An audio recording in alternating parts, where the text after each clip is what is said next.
Mike Unson doing the hanky-panky right now. Check out the hand holding. Oh. Where's the hand holding?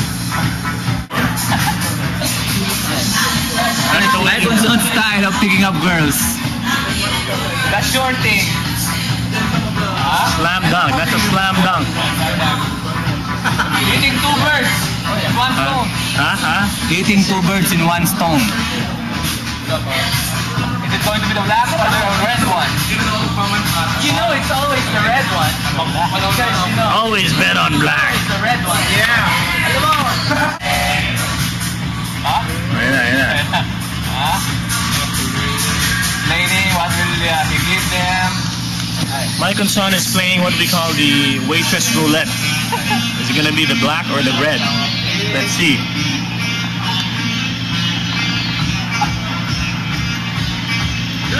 Paano si Mike kapag basag? Tim. Kami natin si Mike? Magpasag? Oh, flasher. What Mike is doing right now is what we call in the dating scene as the negotiation. Watch and learn.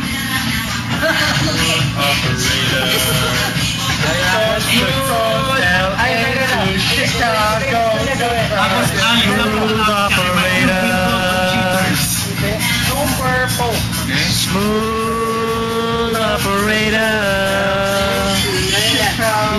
This style is what we call the economical style.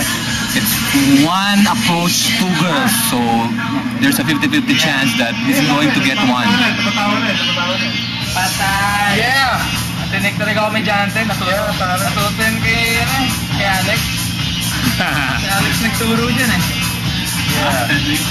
Mga moves ni Alex. Brought by Charday is Hold hands. Close the deal. No, I'm gonna say no. The touch. The shoulder touch means that I think he is more leaning towards the red. But I stand corrected. I think it's going for the black also. Zoom camera. I think it's going for the black one. Okay. And we got into the VIP. That's it, my goal. Yeah. Nice 2 marks lang. I think it's leaning for the red. I think it's. Oh, there we are. There it is.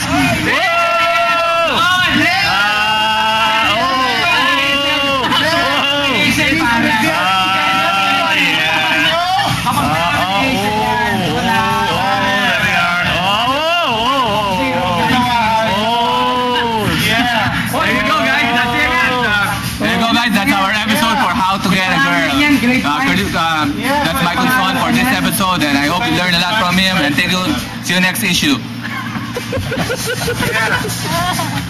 Go to your real dad for tuition.